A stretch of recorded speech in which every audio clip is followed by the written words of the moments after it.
Well, it's always good to have Cardinals alumni here at the Cardinals Insider Desk, but it's especially good to have a National Baseball Hall of Famer, and that's what we have in Lee Smith. Lee, welcome back to St. Louis. It's been a little bit. Just what's it like to be here? Hey, man, I tell you what, it's been awesome. I just don't get back here enough.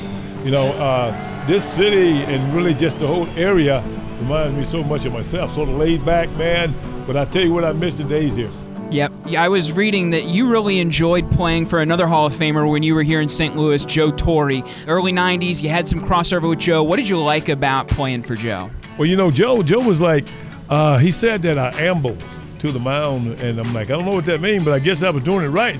But you know what? He just had that look on his face, man. You want to make sure you get it right the first time. But we had a good ball club. The team, really, we didn't go very far, to my expectation and probably the Cardinals' expectation.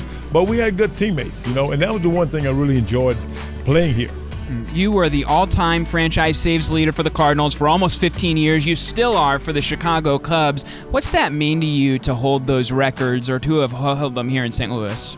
Longevity, man. Being able to be there when the manager call you, hey, you tell Lee's in the game. I'm like, that's all he wanted to hear. I'm like, yeah, I'm out there, man. But really, you just think about all the things that we had to go through, the information we didn't have that the guys have now. Would love to have some of that, but I think you get too much information to the guys sometimes. How do you balance using your strengths versus maybe keying in on the hitter's weaknesses and doing what you need to do to get them out? I cheated, man. I went to the hitters meeting.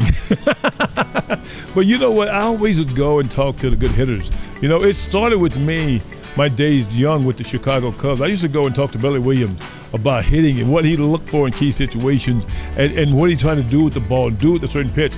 That's what I did. I really understood letting the hitter get the self out. But I think now we have more throwers and pitchers. There's something about those final 3 outs. It's hard to quantify. They're just different than the other outs in the game, and you were famous for that scowl that you would stare in there. Was that on purpose, or was that just naturally you being locked in? Trying to get locked in, but that was me. I wanted to make sure I get it right.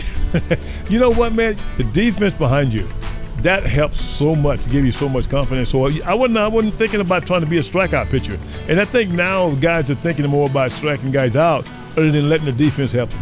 I had a guy behind me, gave me pretty good confidence. Yep, got Mr. Ozzie Smith, Mr. William McGee, and then when Ray Langford came in, you didn't have to just try to strike out the side. Make them pitch and make the ball, guys hit the ball and let them play for you.